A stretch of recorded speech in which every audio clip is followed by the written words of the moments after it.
빼앗겨서는 안 될 땅이죠. 지켜야 될 땅이죠. 그것이 독도라면 이미 빼앗겨버린 우리가 지키지 못한 땅이 있습니다. 바로 간도가 되겠습니다. 자, 보통 제가 이제 간도를 여러분들께 여쭤보면 무슨 섬입니까? 또 한자로 봐도 이게 사이간의 섬도자예요. 딱 섬으로 오해하기 좋은데 이곳은 섬이 아닙니다. 그리고 우리의 땅이었습니다. 여기를 보시죠. 간도의 위치를 보면 자, 우리나라 이렇게 있잖아요. 요 산이 뭐예요, 여러분들? 요산이 백두산입니다. 백두산인데 이게 비가 내리잖아요.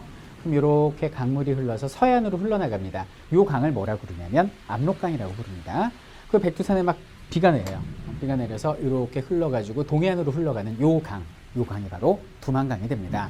자, 근데 여기는 압록강 같은 경우는 이제 강폭이 넓어갖고 실제 보면 국경선 같아요. 이 압록강 위쪽을 뭐라고 부르냐면 이제 서간도라고 불러요. 여기가 서간도가 되는 거고, 문제는 두만강인데 이 두만강 북쪽이 뭐냐면 북간도거든요. 여기가 바로 북간도, 우리가 말하는 간도고, 연변이 바로 여기 있습니다. 근데 여기가 이제 문제가 되는 이유가 뭐냐면 이 두만강 같은 경우는 강폭이 되게 좁아요. 그래서 강폭이 아예 좁은 지역 같은 경우는 실개천 비슷해가지고 겨울 되면 꽁꽁 얼어서 막 걸어서 지나가고 막 그러거든요.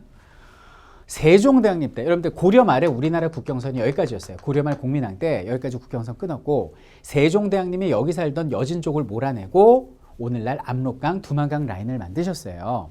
근데 문제는 여기 있는 함경도 사시는 분들이 뭐 첨벙첨벙 그냥 걸어서 건너간 거예요.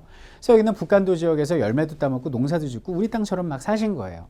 근데 조선시대 전기적만 해도 이 중국 간족이 만든 명나라는 이 땅을 신경 안 쓰고 지냅니다. 왜냐하면 이렇게 넓은 땅이 있는데 저 변방의 작은 땅을 뭘 신경 쓰겠어요? 근데 여기는 명나라가 망하고 청이라는 나라가 등장을 합니다. 이게 중국 여진족이 만든 나라인데 여진족의 발원지가 바로 여기예요. 그래서 자기들한테 꽃피고 세우는 고향쯤 되는 거죠. 그러니까 얘들이 막 뭐라 부르는 거예요. 이거 우리 땅인데 왜 조선인들 넘어와서 사느냐. 그래서 분쟁이 벌어집니다. 그래서 조선시대 후기 쪽에 숙종 때가 됩니다. 당시 중국에서 우리나라에 온 사신 이름이 목극등이라는 사람이었어요. 오라총관 목극등이라는 사람이었는데 당시 우리가 보낸 사신 이름이 박권이었습니다. 그래서 두 사람 간에 합의를 봐요. 청나라와 조선의 영토를 나누었다. 그래서 합의를 본 다음에 그것을 종이에다 적은 것이 아니라 뭐 누구도 훼손하지 못하게 비석에다가 깊이 새겨가지고 요걸 갖다가 여기는 백두산 중턱에 갖다 놨거든요. 이것을 우리는 백두산 정계비라고 부르는 것입니다. 자, 그럼 백두산 정계비에 따르면 당시 합의본 영토가 어떻게 되느냐? 서위 압록 동이 토민이라 이렇게 되어 있습니다. 서쪽으로는 압록강 이남이 조선의 영토가 되는 거고, 동쪽으로는 토문강, 백두산에서 발원해서 만주 쪽으로 흘러나가는 이것이 바로 토문강이 되는데, 이 토문강 이남이 바로 조선 땅이다 이렇게 얘기를 한 거예요. 그럼 사실상 숙종 이후로 여기는 북간도는 우리 땅으로 양측에서 합의봤다 이렇게 보면 되는 거예요. 그래서 이제 끝난 거예요, 얘기가. 자, 근데 그리고 이제 세월이 흘렀어요. 세월이 흐르면서 1880년대가 됩니다. 이때 왕은 고종이었습니다. 근데 이때 우리가 뭐 내치 외치할 것 없이 당시 청나라의 도움을 많이 받았거든요. 그러니까 청나라가 이제 저 간도 뺏고 싶은 거죠. 그래갖고 뭐라고 우기느냐? 여 북간도 우리 땅이다 이렇게 얘기를 해요. 아니 무슨 얘기십니까? 여기는 백두산 정계에 보면 우리 땅이라고 나와 있지 않습니까? 토문강 이남 아닙니까? 그 이 토문강이 이 흐르는 이게 토문강이 아니고 요 두만강 발음 세게 해봐라 이거. 두만강, 토문강. 요 토문강이 두만강이다라는 다른 해석을 내놓습니다. 그러니까 정계비에 있는 토문강의 위치가 이 강이냐 이 강이냐 이거에 따라서 이게 우리 땅이 될 수도 있고 중국 땅이 될 수도 있는 거예요. 그래갖고 이때 이제 어윤중을 고종께서 보내셔가지고 어르기도 하고 달래기도 해가지고 잘 넘어갔는데, 문제는 이제 1909년이 돼요. 1909년이 되면서 간도와 관련된 협약을 맺었으니 이것이 간도 협약이 됩니다.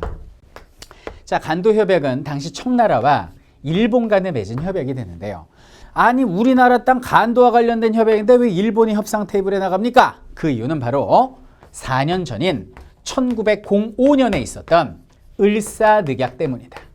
자, 이 늑이라는 거는 강제되는 조약이다. 그래서 조약 안 그러고 을사늑약 이렇게 얘기를 해요.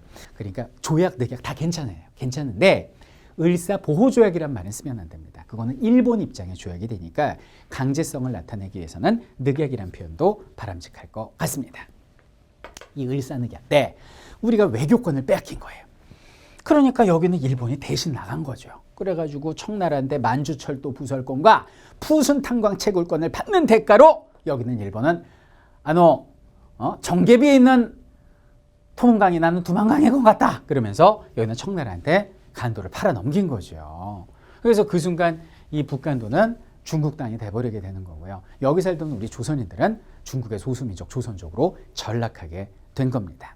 자, 근데 여러분들 이 간도협약은 무효예요. 왜냐하면 간도협약 때 일본이 협상 테이블에 나갔던 거는 을사늑약 때 외교권을 그들이 가져갔기 때문이지 않습니까? 근데 여기는 을사늑약에는 우리 고종 황제의 직인 옥새가 찍히지 않았어요. 당시에 이완용, 이지용, 이근택, 박재순, 권중현 그래서 을사오적이라고 그러죠. 당시에 대신들이 대신 자기들 도장을 날인을 했거든요. 그래서 이거는 황제의 허락이 없었기 때문에 이 조약 자체가 무효입니다. 그럼 을사늑약이 무효니까 자연스럽게 여기는 간도협약도 무효가 되는 거죠. 그래서 이거는 국제법상 이건 우리 땅이에요. 근데 보통 한 지역을 100년 이상 어떤 나라가 지배를 하면 실효적으로 지배를 하면 그 땅으로 인정해 주는 게 관행이거든요. 그래서 100년째 되는 해에 우리나라에서는 차길진 법사라는 분이 이거를 이제 국제사법재판소에 지금 제소해 놓은 상태입니다. 간도는 우리 땅이에요! 라고 제소해 놓은 상태지만 현실적으로 이 땅을 우리가 찾을 수 있겠습니까? 저는 어렵다고 봅니다. 왜 그럴까요? 여기는 간도를 찾기 위한 아무런 노력도 우리는 하지 않고 있는데 중국은 빼앗기지 않기 위해서 엄청난 준비와 노력을 지금 하고 있기 때문입니다. 자, 그럼 그들이 어떤 노력을 하는지를 보도록 하겠습니다. 여러분들 혹시 공정이라는 말 들어보셨어요? 동북공정, 서북공정 이런 거 들어보셨죠? 이 공정이라는 게 한자로 따지면 일의 진행 정도를 나타낸 건데 그냥 공공의 정책, 국가의 정책 이렇게 해석하시면 될 것 같습니다. 여기는 중국 같은 경우는 50여 개의 소수민족이 중국 한족을 중심으로 똘똘 뭉쳐있는 형태가 됩니다. 어느 한 소수민족도 이탈하는 것을 그들은 막고 있어요. 대표적으로 여기는 서북 쪽에 있는 그 위구르라고 있습니다. 위구르면은 투르크, 그러니까 터키 계열의 민족인데요. 얘들 독립하지 못하게 하려고 서북공정 프로젝트로서 위구르의 역사가 중국의 역사더라고 역사를 그냥 만들어 버렸어요. 그리고 서남공정 프로젝트라는 건 서남 쪽에 뭐가 있어요? 티벳이 있지 않습니까? 근데 티벳은 그렇게 독립을 하고 싶어 하는데 중국은 절대 티벳을 독립시켜주지 않습니다. 그 이유가 뭘까요? 경제적으로 이득이 엄청납니다. 크롬이랄지 마그네슘, 철이랄지 70여 종의 지하자원이 묻혀 있습니다. 그거를 왜 놔주겠습니까? 그리고 티벳이 고원지대이기 때문에 어떤 고지대 확보에 따른 군사적인 이점이 굉장히 많거든요. 그래서 놔주지 않고 그 옆이 인도잖아요. 인도와의 어떤 그 군사적 완충지대 이런 것 때문에 무력으로 진압을 하고 그리고 아예 티벳의 역사가 중국의 역사라는 서남공정 프로젝트까지 한 거죠. 그리고 여기는 중국이 완료한 게 뭡니까? 바로 동북공정 프로젝트입니다. 서간도 북간도 합친 이 지역을 이제 만주라고들 부르는데요. 중국의 입장으로 봤을 때 동북 쪽이지 않습니까? 그래서 원래 이 지역에 있었던 역사들 다 우리의 역사 아닙니까? 최초 국가가 뭐예요? 그렇죠. 여기 있었던 고조선, 부여, 고구려, 발해 이런 나라들이 이런 역사들이 여기는 우리의 역사가 아닌 중국의 역사라고 왜곡하는 작업 이것이 바로 동북공정 프로젝트가 되고요. 이것이 완료된 상태입니다. 국가의 엄청난 그 지원을 받으면서 수많은 교수들과 역사학자들이 동원됐고요.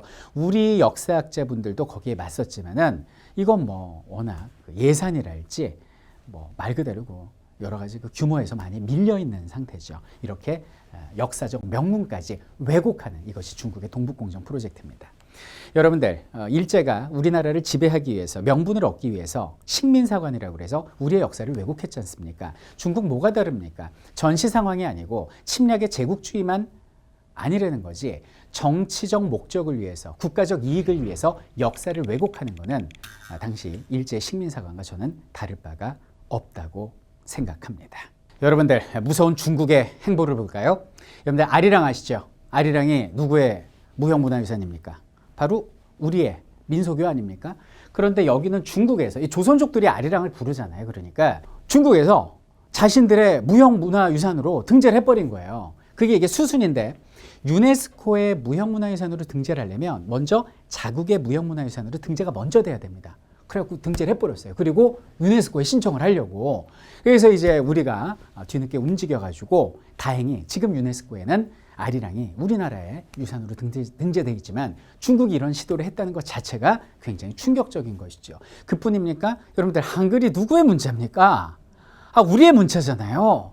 한글 공정 프로젝트라고 들어보셨습니까? 여기는 조선족이 쓰는 한글을 자신의 문자라고 지금 이들이 주장하고 왜곡하고 있는 거예요. 그럼 아리랑도 자기네들의 것이고 한글도 자기네들의 것이고 여기 있었던 만주에 있었던 역사도 다 자기네들의 것이고 백두산 반쪽은 이미 가져갔고 간도는 100년 전에 뺏어갔고 이게 중국이에요. 이렇게 엄청난 나라와 우리가 지금 인접해 있습니다. 우리가 기억을 해야겠죠. 이런 말씀 하실 수 있어요. 아이 그저 100년 전에 뺏긴 나라 생각도 하기 싫은 나라 뭐하러 다시 찾을 수 없는 나라 뭐하러 또 거론하느냐 라고 말씀하실 수도 있겠지만 저는 그렇게 생각합니다. 다시 찾을 수 없더라도 우리는 기억해야 됩니다. 왜냐하면 기억되지 않은 역사는 반복되기 때문입니다. 日本の領土